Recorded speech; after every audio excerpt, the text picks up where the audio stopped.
Good morning, good afternoon, good evening, wherever you are in the world, and welcome to Sustainably Talking.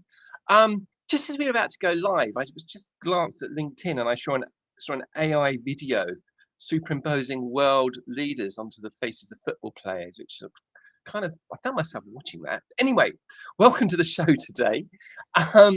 Today we are talking about where clean tech startups and corporations meet.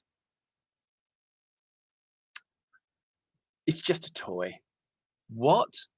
Cannibalize our products? When a new disruptive technology emerges, the incumbents are often caught napping. The corporate graveyards are full of companies that dismiss the next big shift. Why? Well, because it requires a rethink, because it means uprooting much that had underpinned a company's success, because the research said, forget it. The research said that no one wanted a touchscreen phone. No one wanted a digital encyclopedia. No one wanted a phone that could take a photo, or a car that didn't have an engine, or at least an engine in the traditional sense of the word. But guess what? Phones with a physical keyboard, about as popular as a chocolate teapot.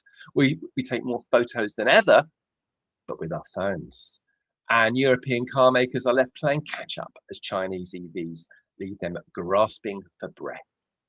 Look, back in 1912, the economist Alfred Marshall drew up a list of the 100 biggest companies. So mighty were these companies that Marshall likened them to Californian redwoods, for all intents and purposes immortal. But in 1995, the economist Leslie Hanna revisited this list and found that 29 had gone bust and 48 had disappeared. And by the way, a few years after he drew up that list, another member of that list went bust, Kodak. Clayton Christensen's brilliant book, Innovator's Dilemma, explains the problem so well. The paradigm shift occurs and corporations who weren't early to embrace the new technology are left trying to do an impersonation of a dodo faster than you can say Kodak moment. And that is what is happening right now.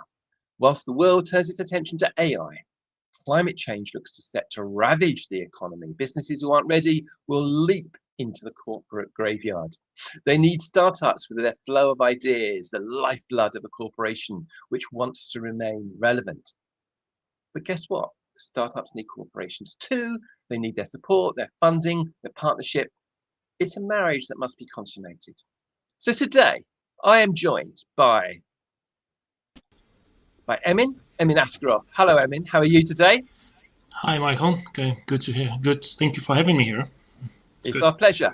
And Nick, Nick Borman.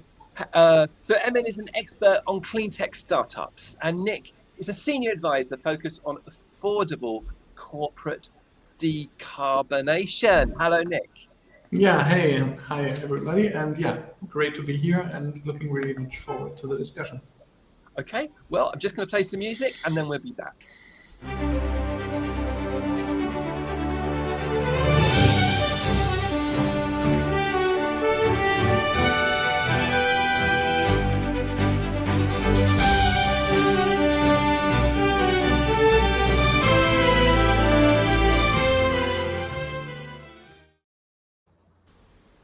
So I thought I would introduce the guest properly.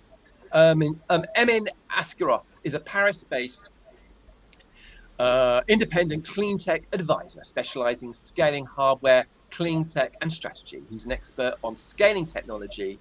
He launched a lithium-ion factory and runs a podcast interviewing founders in clean tech and how they scale. Hello, Emin. Could you tell us a little bit more about yourself?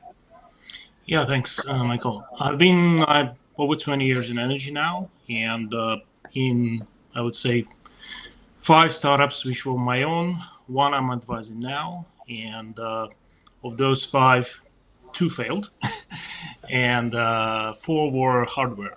And so it's when I talk about scaling stuff and doing startup things, talking from my own experience. And I also had a great opportunity to talk to many founders on my own podcast who I interview specifically about how they survive this process of scaling up. Okay, Thank you, Emin. And Nick. So Nick Borman is a senior advisor focused on affordable corporate decarbonisation, helping industrial leaders navigate the intersection of cost, carbon and change through an FP&A driven lens. He brings more than 20 years of cross-functional leadership experience in global companies, including finance and general management at roles at Qiagen and Agrego. Did I say that right, Nick? Qiagen. Qiagen is a life science and diagnostic company. Yeah. Okay. And today he works with companies on making decarbonisation strategies economically credible and operationally executable. Nick, can you just say a few more words about yourself, please? Yeah, absolutely. I mean, I'm really coming at this decarbonization and the climate challenge from the cost world. And in my last role in big corporates at Qiagen as the head of finance for global manufacturing, the problem really landed on my desk because Qiagen is an SBTi 2050 committed company, so a very high level of ambition, of course, lots of actions happening.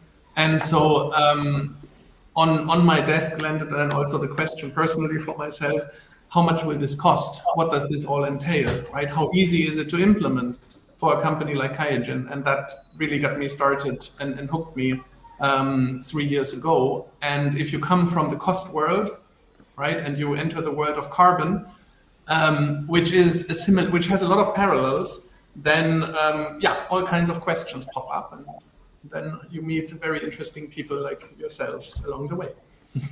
Well, there you go. Well, thank you, Nick. And so I thought we could start. I want you to define a term: off-taking. What is off-taking? Nick, do you want to go first, and then I'll ask Emma the same question.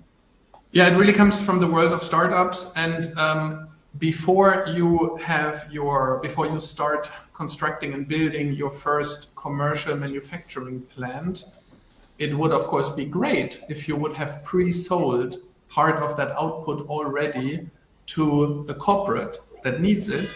And that is where offtake agreements come in, because then against these offtake agreements, pre-sold quantities, before you even have your manufacturing plant, you can then go out and get better finance conditions or even attract finance, because it is less risky for VCs or other funds, and that's very complicated, to give you actually money for this high-risk venture of building your first commercial clean tech manufacturing plant.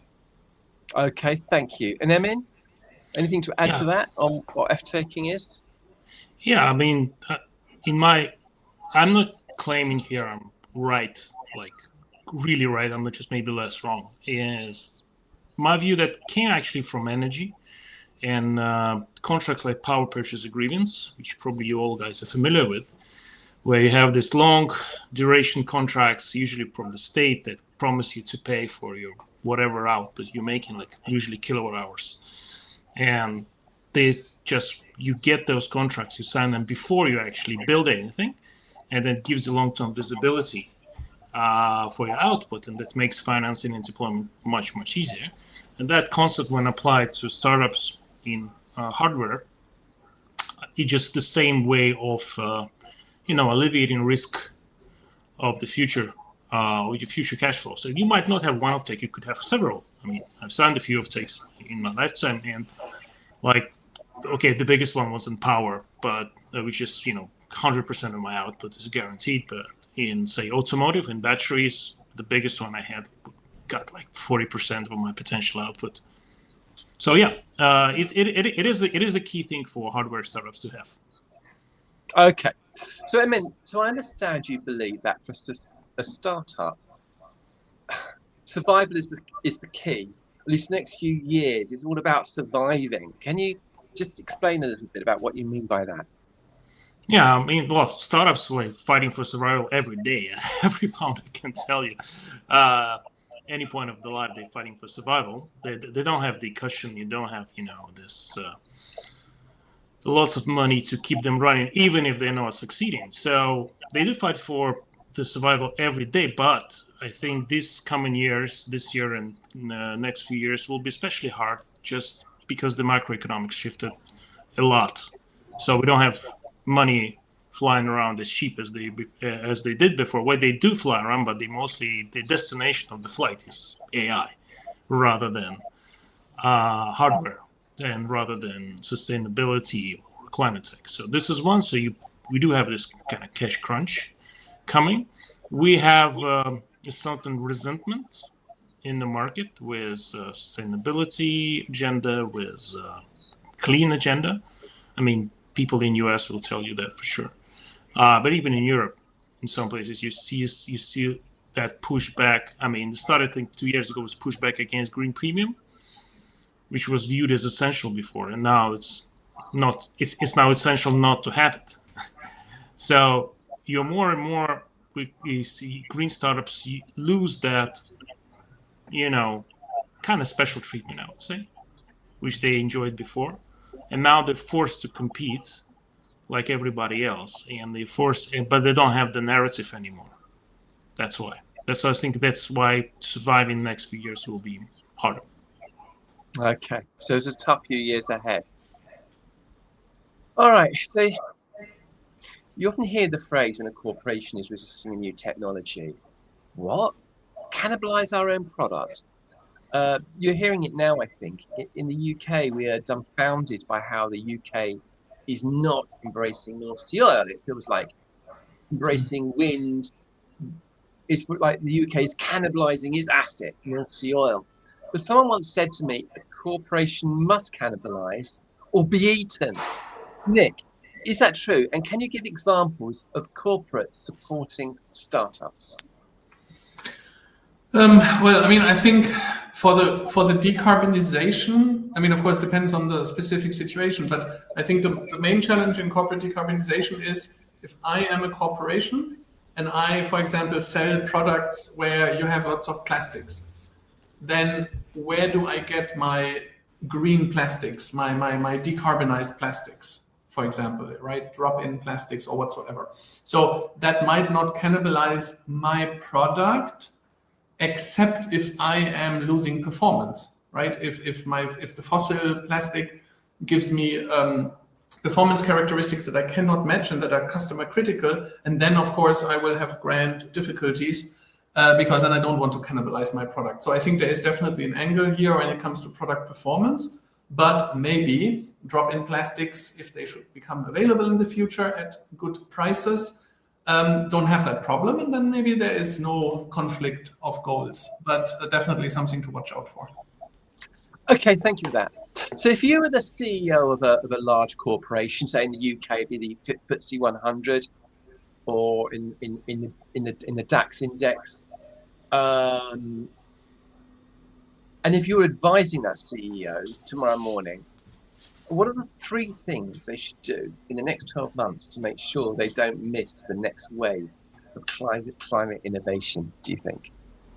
Well, I think coming back to startups and maybe what the core problem is here, if a corporation has a net zero goal of 2050, right, and needs, and part of that carbon footprint comes from, again, let's take plastics, takes plastics or other hard to abate materials, then corporations cannot expect magically that tomorrow or in 5 years, when they really need decarbonized material to make their carbon goals work, that this magically shows up in the market, right? Because it needs to be built, it needs to come from startups or from established companies, but right, somebody needs to actually build the supply chain and innovate to deliver low carbon materials to big corporates, right? So if you cannot guarantee that it magically shows up in 5 years, that's then where the idea comes from that corporates should support startups early, maybe through offtake agreements. And that's, of course, where we have seen several examples,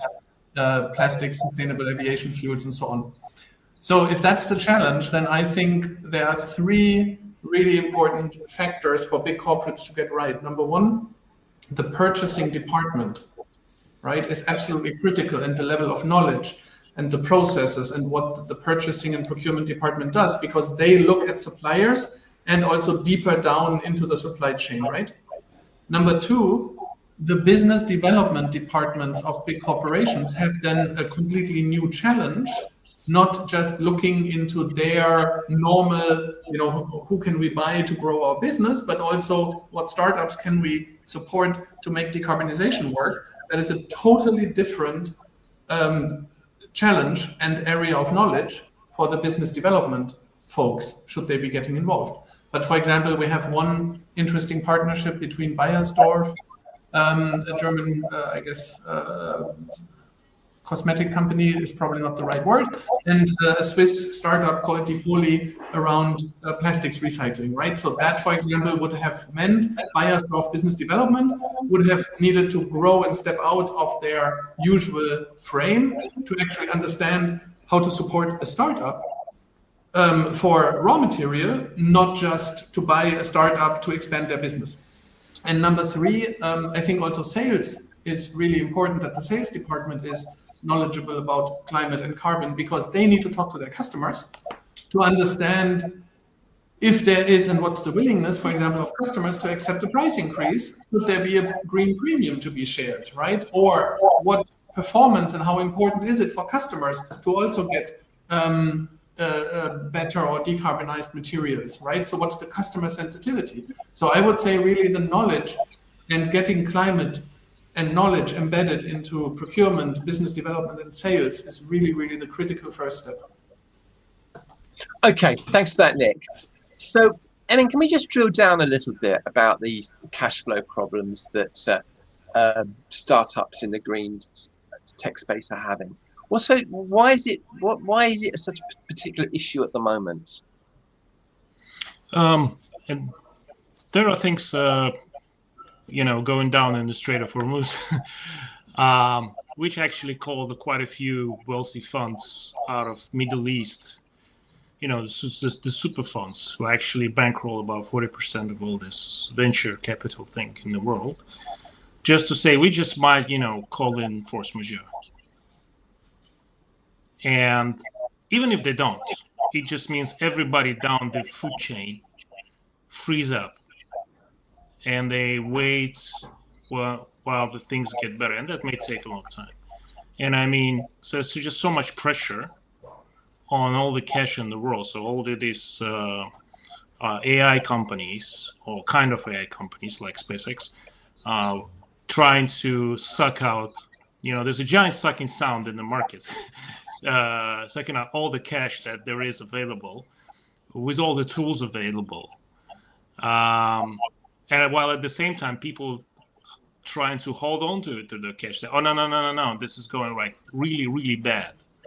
So, and the clean tech startup, and I'm not talking about all startups. I'm talking about clean tech startups. They're in the bind because they have longer horizons. They have longer time horizons. They are on the wrong side of the narrative now.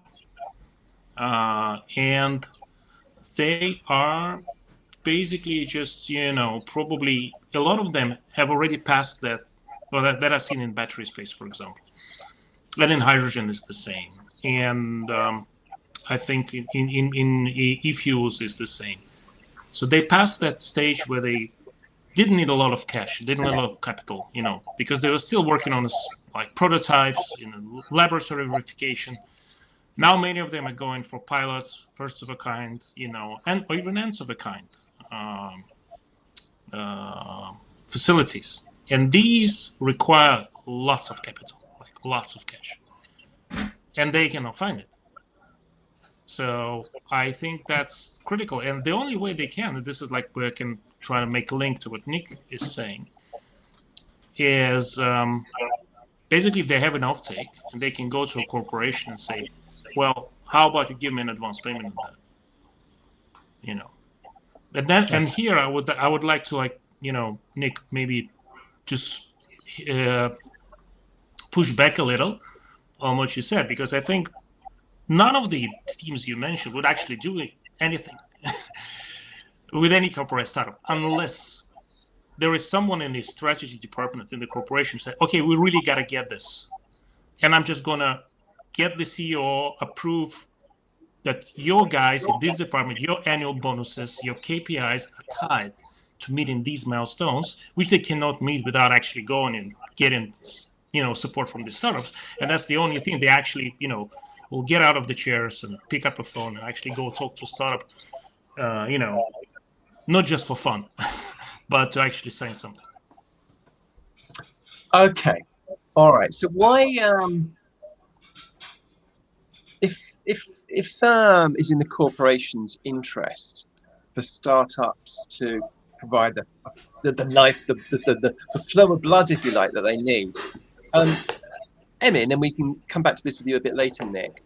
Why aren't corporations doing more to support that, do you think? Because it's not in corporations' interests. Because corporations' interests is a myth. There are no corporation interests. There are interests of a particular CEO. There is interest of a particular head of a department, and their interests usually are in no way like completely opposite to what we imagine a corporation wants. Okay, a corporation wants to decarbonize by 2050. Who said that? Okay, it's written in some paper. Who's actually delivering? Who actually wants that? I mean, the CEO now? No. He's after his annual bonus, or golden parachute or whatever, or some, really showy stuff he can, put on the social media, whatever, or get a political favor. They are very tactical people. I worked with them, and Nick, I think you would agree with me here. These people are very tactical, and very few of them have a strategic vision. And usually, those are not corporations which are publicly traded. There's privately held corporations. They have ability, to withstand ups and downs. And publicly traded corporations, the CEO knows he has a quarterly investment call. He's going to get grilled. He doesn't want that. So he will. And the people, the more down below you go, people just don't care. I mean, they have their own plans. And the only time I've seen things happen with corporations actually say, okay, we just need a startup. The two times. So one is a very strong strategic alignment.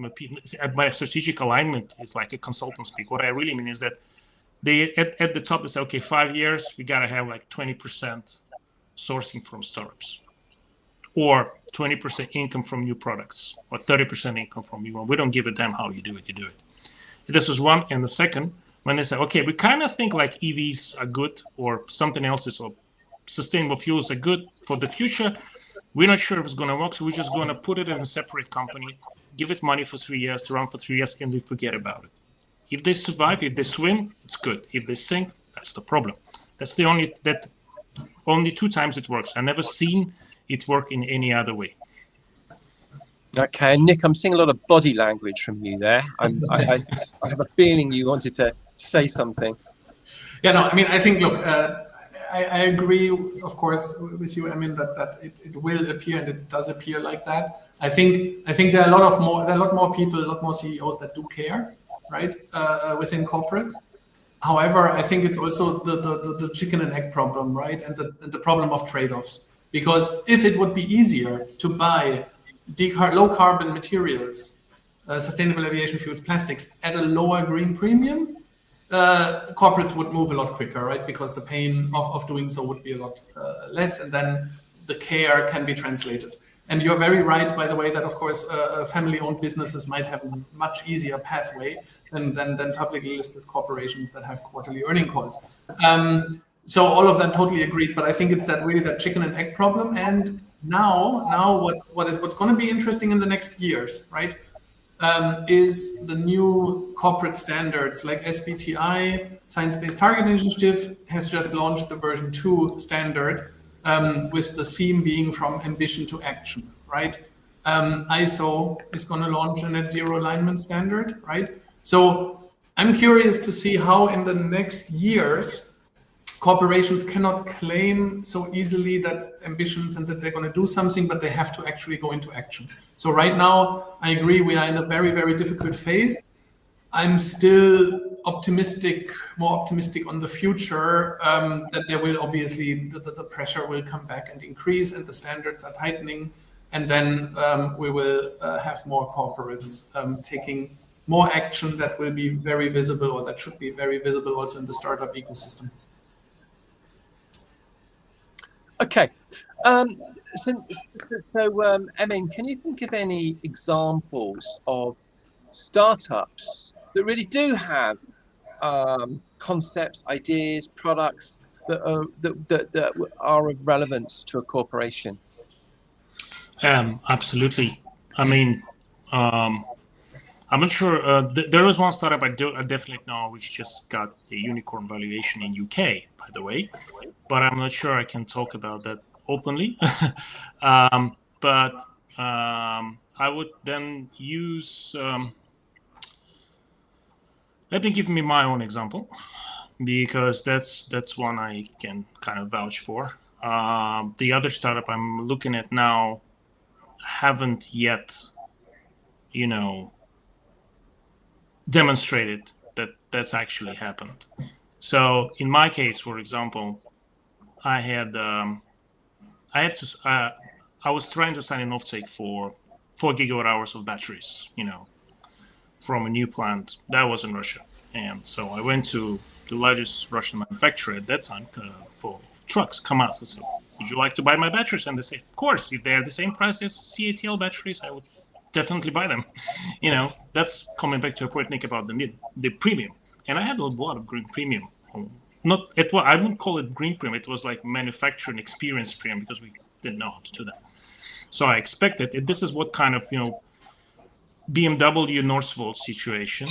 When Northvolt promised that they will deliver, and BMW and they expected them, and Volkswagen expected them to deliver day one. There's very little, room for error.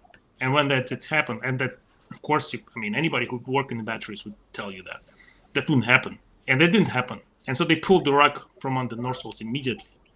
Well, if they stayed over for a couple of years, they could have succeeded, but they said, "Okay, no, we don't want to take the pain."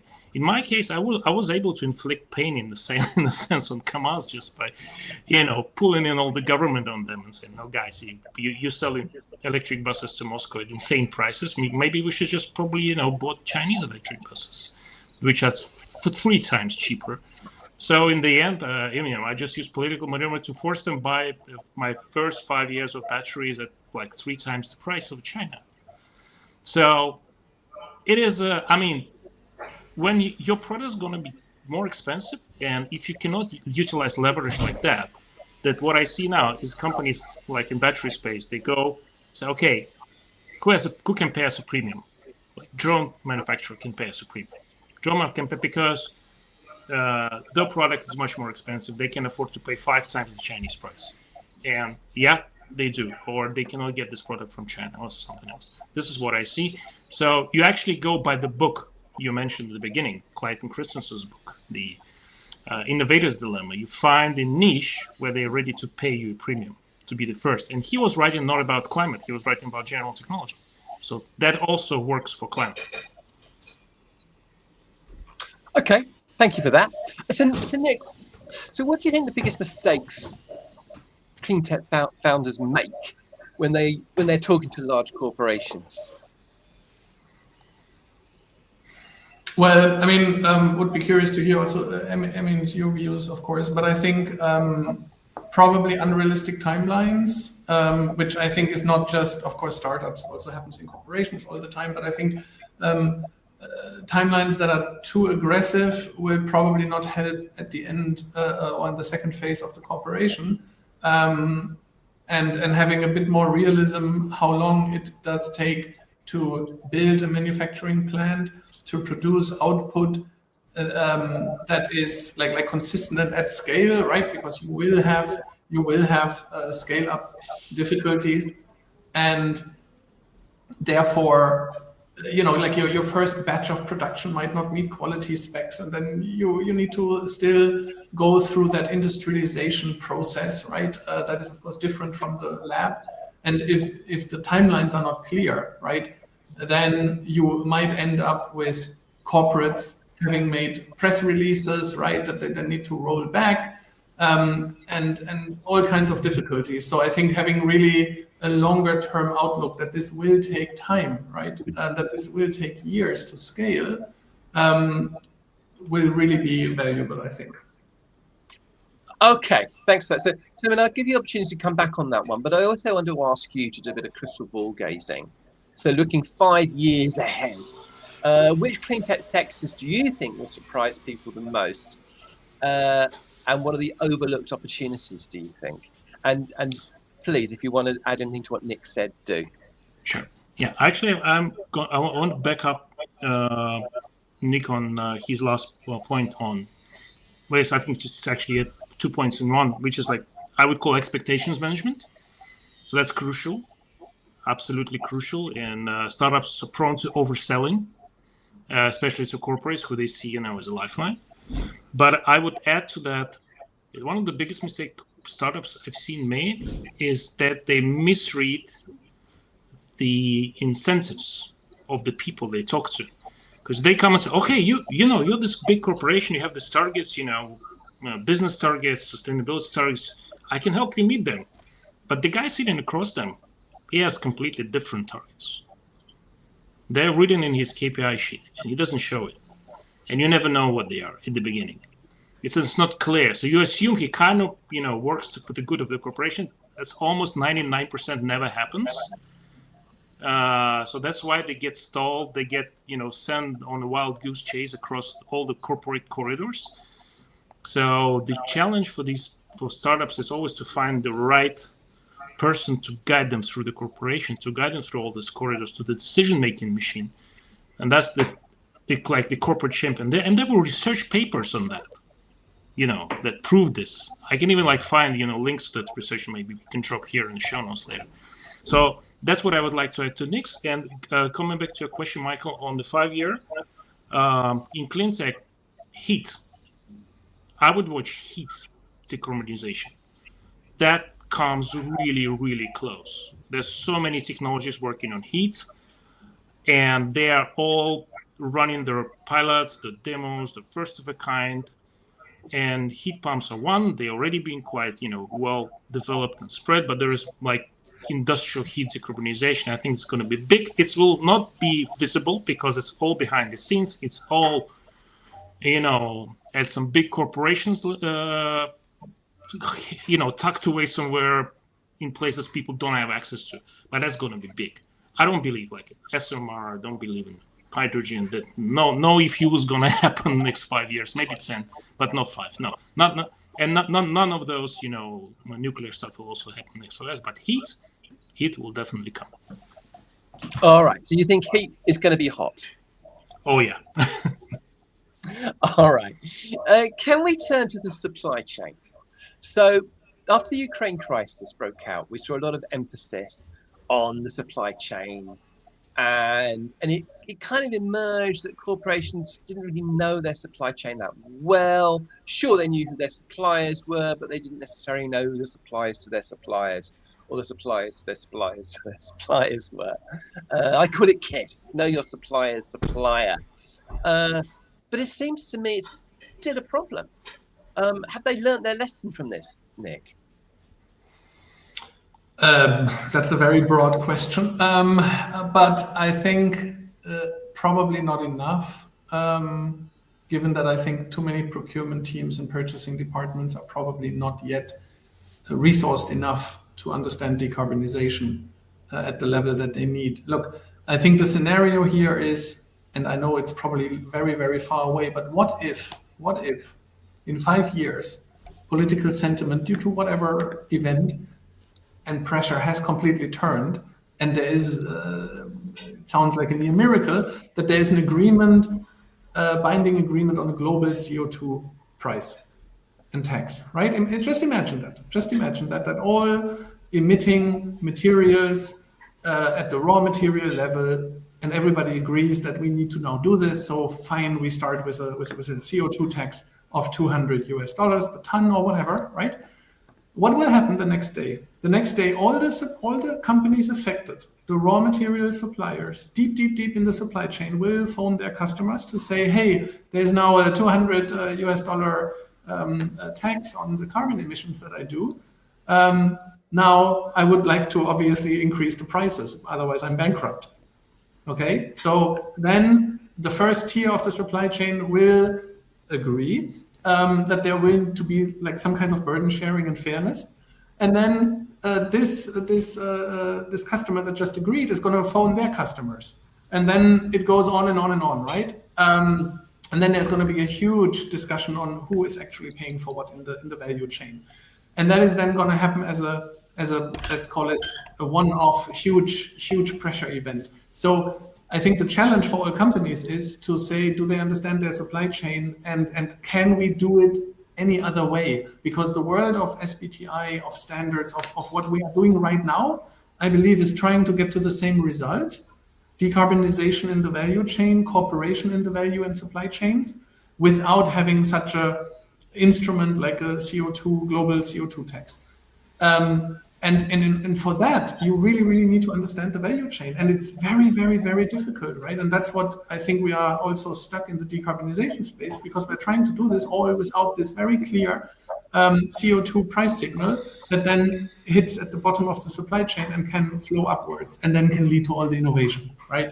And to everything that we need. So no, I don't think that corporations are yet at that level. And it will require a lot of effort if you do not use a price signal, which of course we are very far away in the world right now. Okay, thanks for that, Nick. Let me turn to the topic of scaling. Emin, I think you said that most clean tech founders don't fail because the technology doesn't work. They fail because scaling a first of its kind factory is a completely different discipline, and almost no one teaches it. Can you elucidate, please? Okay, let me elucidate on that. So imagine you're out of university.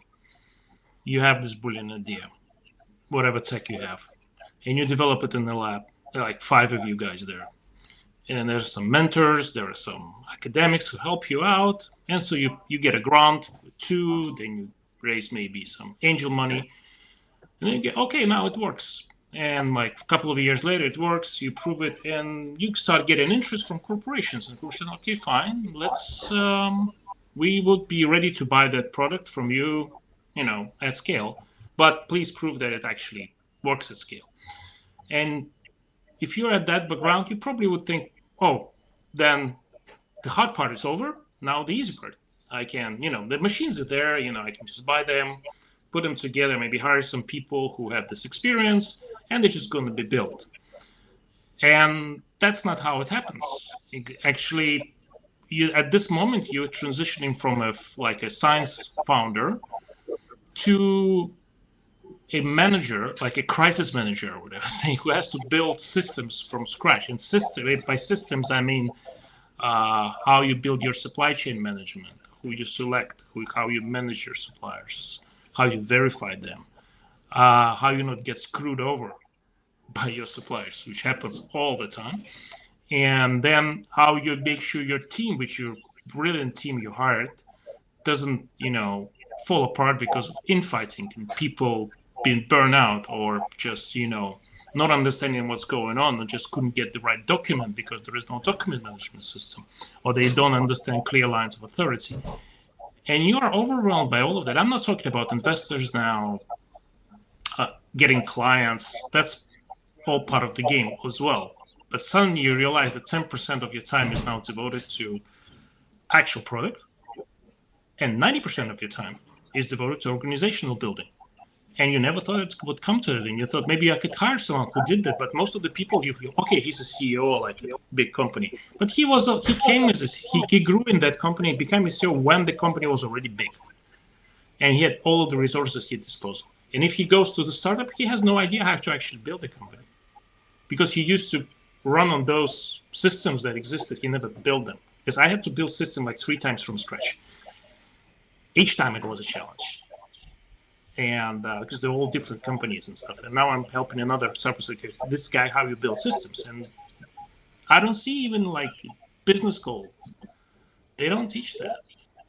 And when you try to run and build your pilot first of a kind demo plant, that's another challenge. That adds another layer of challenge. And you try to get yields up, you try to get scrap rates down, and nothing is working. So it's very easy to become desperate, and just throw in the white towel. and or your investors will do it for you, or your clients will do it for you. So that's why I think it's difficult. All right, thanks for that. So I'd like to ask you both to think 5 years into the future. What has to happen between now and then for Europe to say it's got this right? I mean, in the context of startups and corporations. Who wants to go first on that question? Emin, to you, and I'll let you finish off, Nick. Okay, I just yeah, so just talking too much. I'll be quick on this one. Europe is the biggest market after the US, I think, and maybe China. So in the world, so it's been targeted by US, it's been targeted by China. You know, as maybe the last liberal-minded market there is, and rich one for that matter. But I see startups. You've got a lot of corporations and lots of startups. What I see is that they struggle to actually make a deal with each other. And there are many things that hamper that, and we talked about a few here. But I think what Europe as a state, as a super state, can do is say, okay, if you're a startup in Europe and you want to do business with a European company, it doesn't matter if you're a startup in France, you want to do business with a corporation in Hungary, or you start up in Germany and you want to do business with a corporation in Italy, this is how you can do it. And this is simple. So it just should open the market in terms. Because I see a lot of European startups manufacturing in Asia, selling to US. It's easier. It's just easier to do. All right. So they should open the market. I don't know how.